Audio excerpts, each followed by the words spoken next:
Oh my goodness.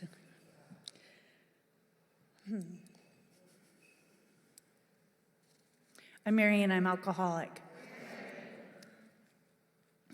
Thank you so much for your introduction, Raquel, and thank you so much for everyone who's put this together.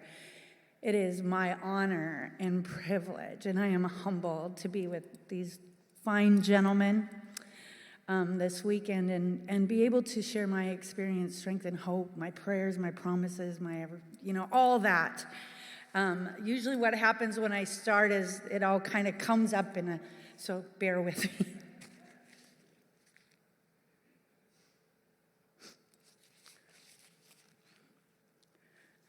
I say this always, but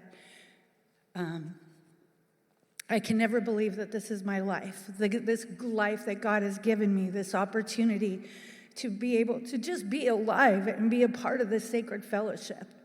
And I'm undone. I'm undone by the people I see in the room today, people that have been with me on this journey that, I was telling Chris a little earlier that there's those of you that know my husband Peter and have been with him in his journey, which I believe is thank you. Thank you for fellowshipping with him, and thank you for being shoulder to shoulder with him. Thank you for carrying him through the highs and lows of Alcoholics Anonymous to get him to me, right? The selfishness of that.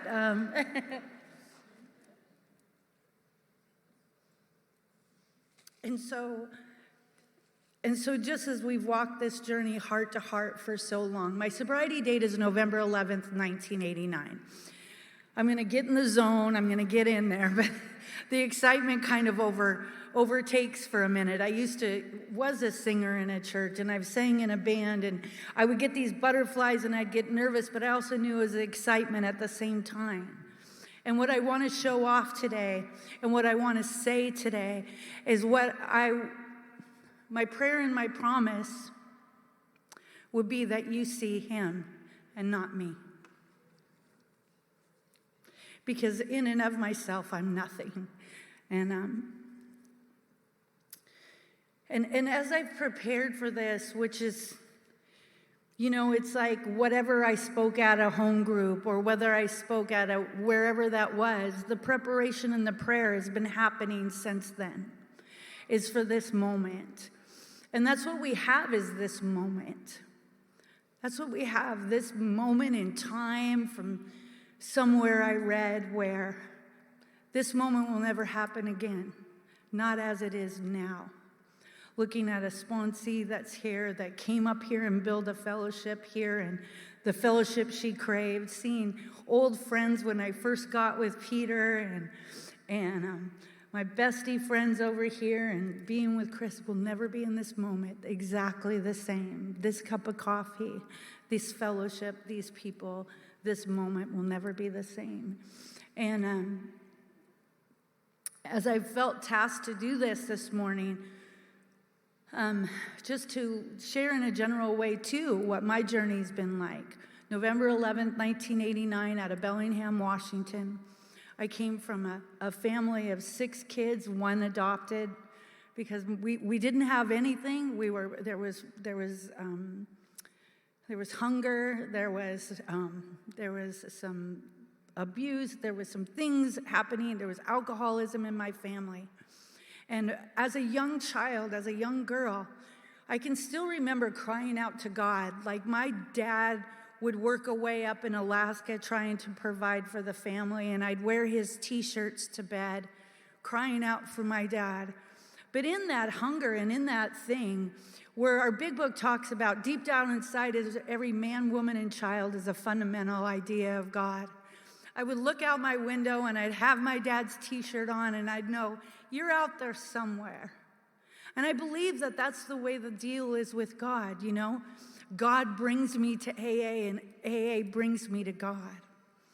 And this journey of prayers and promises and through all life's journey, most of those times it's come through the dark places, the lonely places, the excruciating alone places.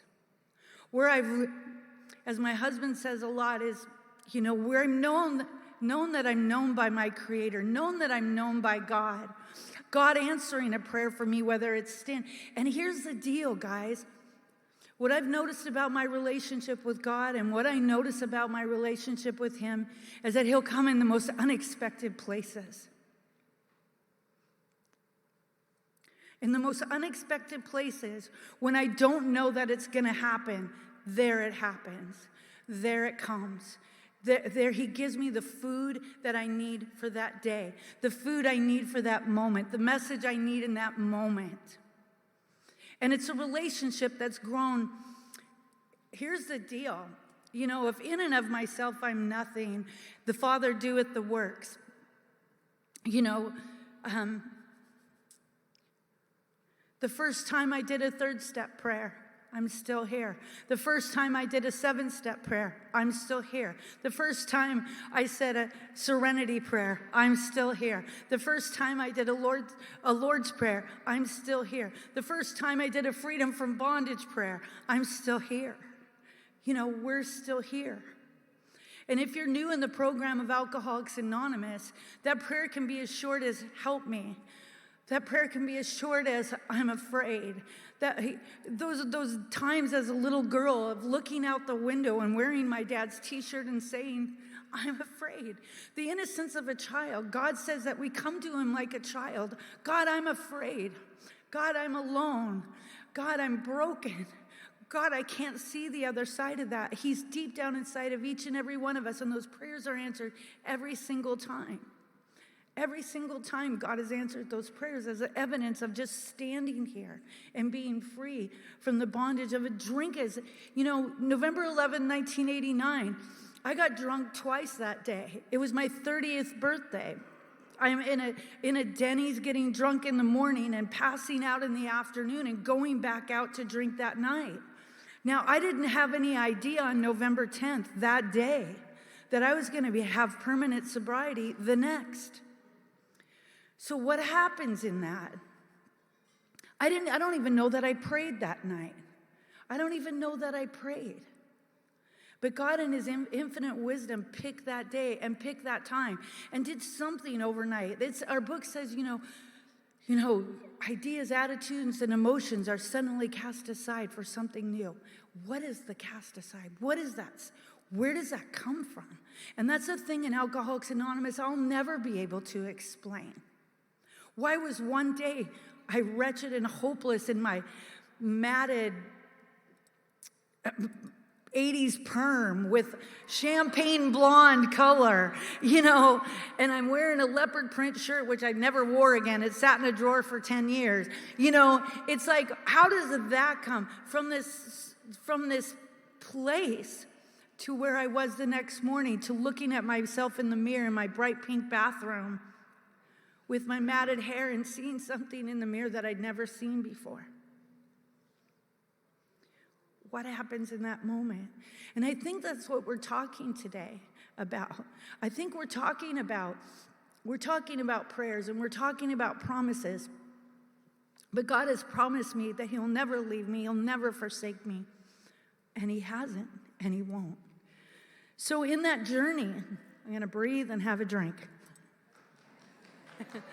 You guys can understand that. So I pick up my first drink at 15 years old. I have this family, and I'm a lost soul. I grew up in this place where, I was ashamed to be Marion Weston.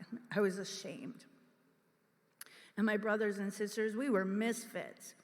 We were.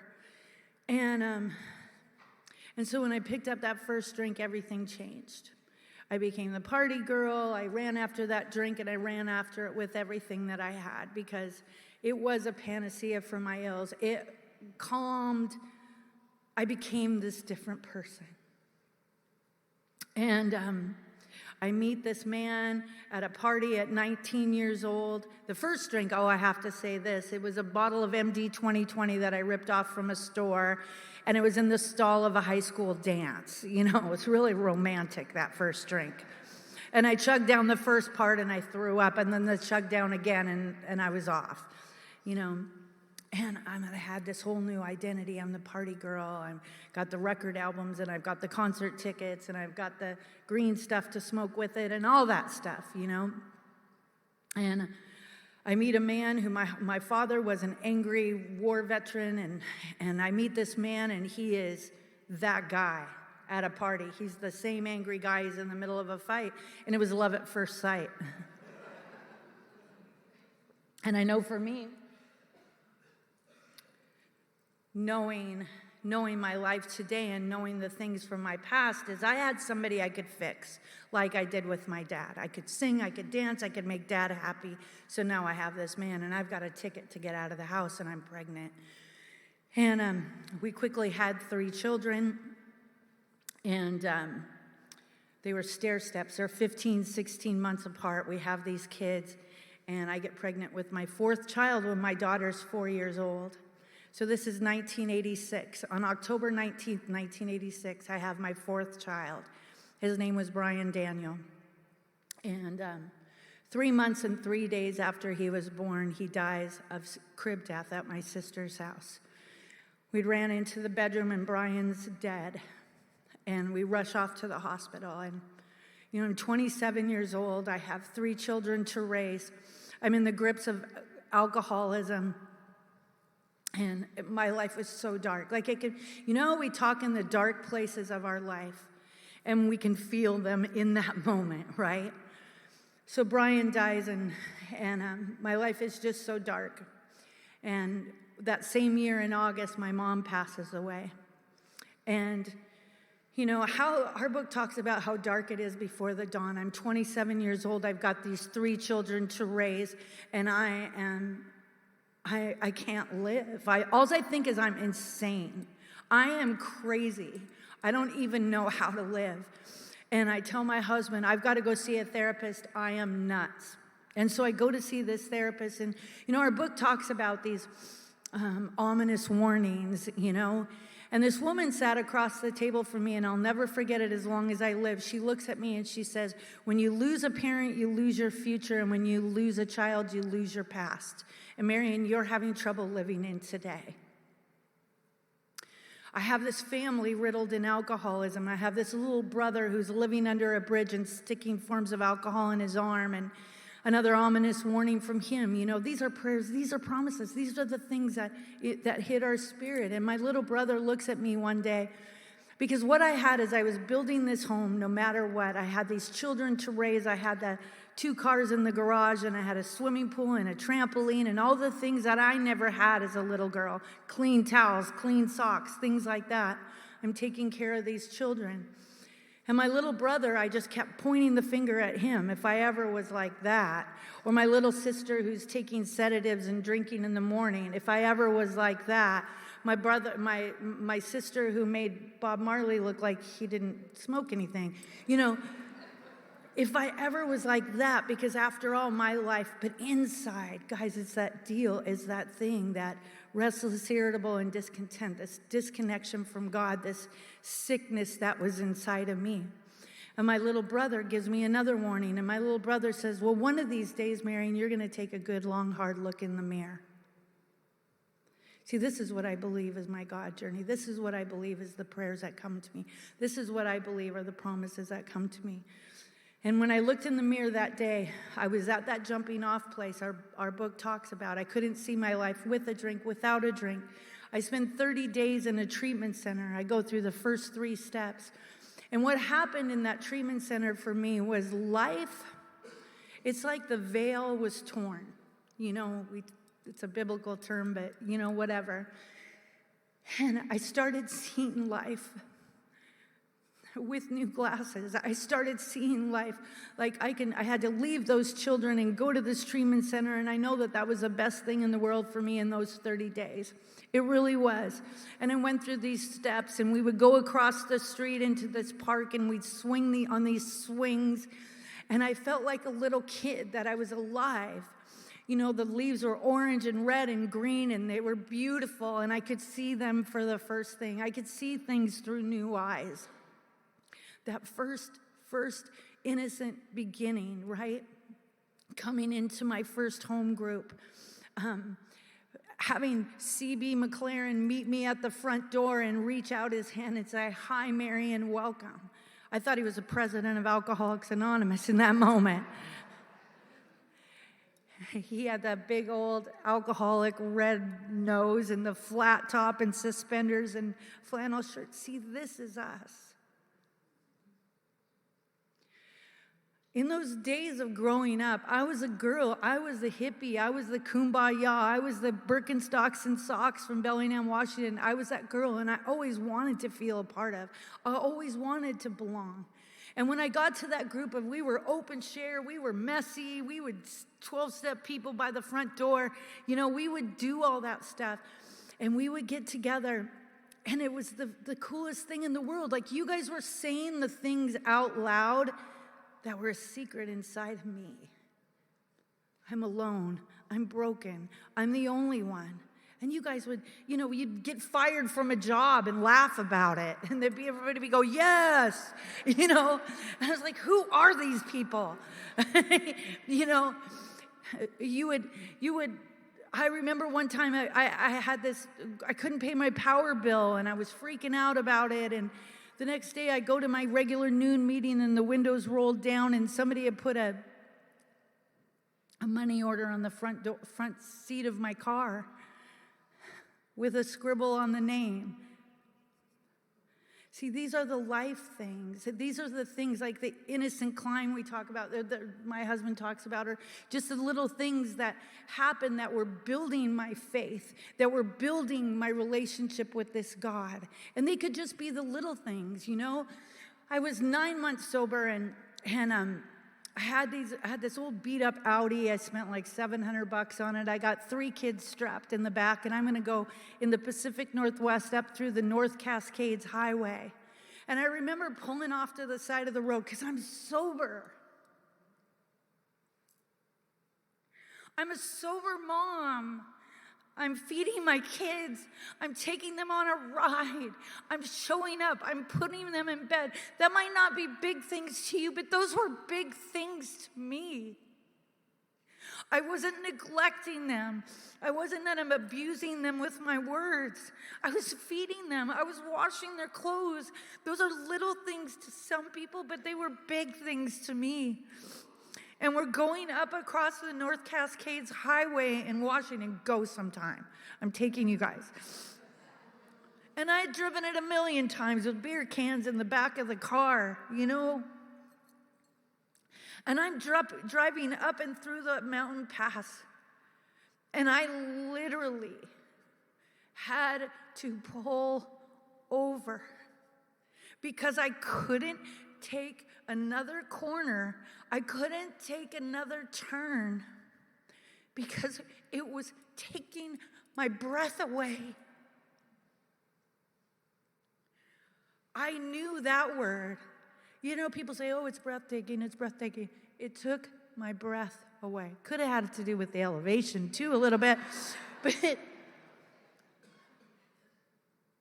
you know, it's just like walking into this parking lot today. I run into Robert John. We see him when we're pulling in.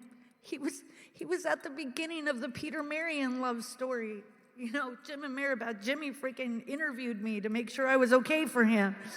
You know, and yeah, question after question. What is your intention with my friend? You know. But I want to be there.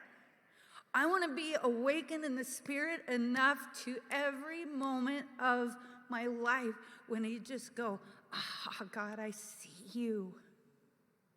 I see you." anything that blocks that. I mean, I felt that. Robert John's in the parking lot. I look out the door and I go, wow. You see what I'm saying? When our friend he came to South Florida to see us, says, I heard God through you. I've never been the same. See, this is what we get to do. It's not about a lesson or yes, it's a transformation that happens in our heart, that happens organically, that happens so individual, that yours isn't going to be mine and mine isn't going to be yours, but that's the realm of the Spirit is broad and roomy and all-inclusive and never exclusive, never exclusive. Man, I'm telling you, when I was that hippie chick growing up, in high school, I was failing terribly. But I was like, why are the jocks here? And why are the nerds over here? And why are those people more popular? And why aren't those? See, I came into AA and it was none of that. You know, big shot, little shot, one shot, we're all shot, right? That was made for me. This is where I belong. And in those prayers, and in those thoughts, and in those, have the promises come true? Yes, absolutely. The 9-step promises, the 5th-step promise, the 3rd, these guys are going to give you all that stuff. You know, I'm here to just kind of, I don't know. I feel, Jimmy said, Marion, you're going to set the table. But really, seriously, be me, right? I had that one time I was in a church. Okay, see, what I would do is that little girl. So I was always compare myself to other people. I'm not enough. I'm not enough. I'm not enough. And I remember this gentleman telling me one time, Marion, just be yourself. You make a rotten somebody else. But also in that comparison, what am I? If I'm always less, I'm always less, you know what? I was led to a prayer. I was led to a prayer by a man named B.R. Bradbury, and it was this beautiful prayer. If you have a daily reflection, go, I'm going to just list the prayers, so take notes. No, because I'm not going to read. No. He's like, Marion, so B.R. got sober with me, and we would go to the treatment center, and he was an old-timer, and he'd always remind me of this prayer on daily reflections, November 11th, and this prayer is so beautiful. But it talks about, I'm a beloved child of God, and my most urgent life task is to love, care, and nurture for myself. You know, and when I'm honoring me, I'm honoring God, and that's always my place to go to, in this place of where the self-talk, and it doesn't mean, oh, yay, I've got such great self-esteem, because believe me, before this, I'm freaking out, and Maribeth knows the truth, you know. but the reality is being able to, if I'm thinking little of myself, or if I'm thinking great of myself, what am I thinking about? Myself. And in this constant walk that we get to do, in this constant place of selfishness and self-centeredness being the root of my troubles, if I'm thinking, you know, I had this friend, Alfred Taylor. He's kind of looks a lot like Robert John. But Alfred Taylor used to say, you know, I might not be much, but I'm all I ever think about, you know? So, where was I?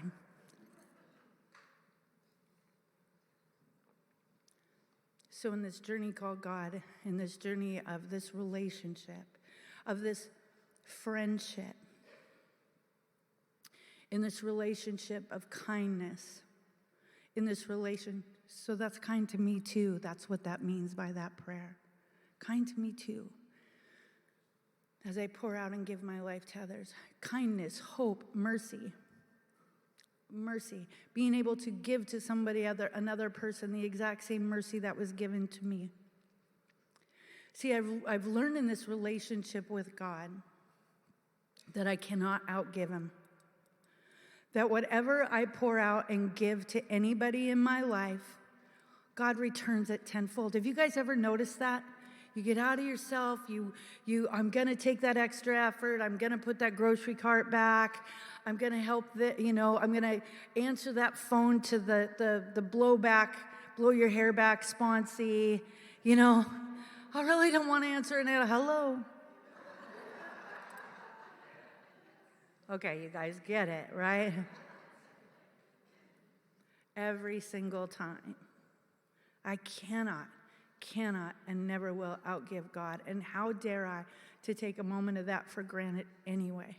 When people were so kind and so gentle and would answer the phone in the middle of the night, would pick up that phone in the middle of the night, would meet me at that meeting for yet another one of Marion's tragic events of how she burnt the chicken, whatever that is. So now I'm going to go to some prayers. And these are just some along my journey that have been faithful things that have walked with me. So as we do this organically, as we build this relationship with God, and here's the deal, in prayers and promises here, right? Whether it's through like a lot of my stuff, I was thinking about this song when I saw prayers and promises. There was a song called Poems, Prayers, and Promises. And it was by a man named John Denver who's gone to heaven. And this song talks about, the chorus goes, I have to say it now. It's been a good life, all in all. It's really fine to have a chance to hang around, to sit her by the fire and watch the evening tire and speak of poems and prayers and promises and things that we believe in. How sweet it is to love someone. How right it is to care. How long it's been since yesterday, and what about tomorrow? And what about our dreams and all the memories we share? So that's the song. I've been thinking about that for weeks as we've been going into this, but okay. So here's some prayers. And some are just, okay. Where's that one I was going to go to?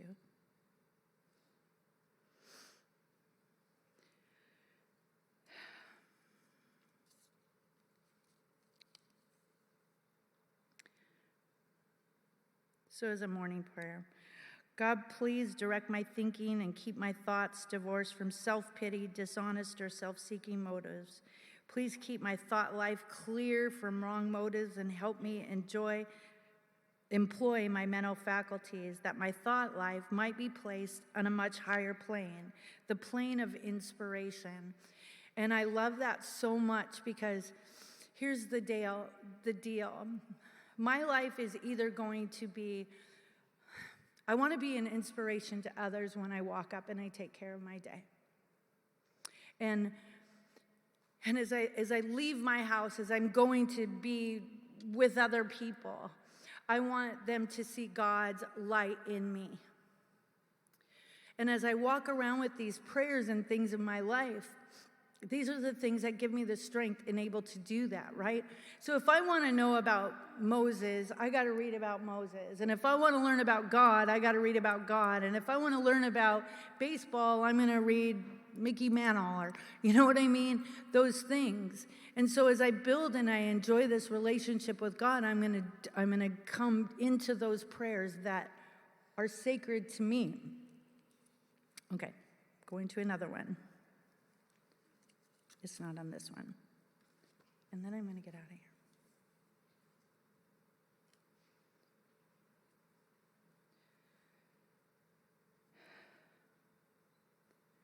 And this is one that I carry with me a lot. And I mean, it's just not even a prayer, but it's a promise from Bill. So God had done for him what he could not do for himself. His human will had failed. Doctors had pronounced him incurable. I was incurable, right? Society was about to lock him up. Like myself, he had admitted complete defeat. Then he had in effect been raised from the dead, suddenly taken from the scrap heap to a level of life better than the best he had never known. Had this power originated in him? Obviously it had not. There had been no more power in him than there was in me in that minute, and this was none at all. So deep down inside each and every one of us is the same amount of power with this God. It's just about us tapping into it, right? It's just about that.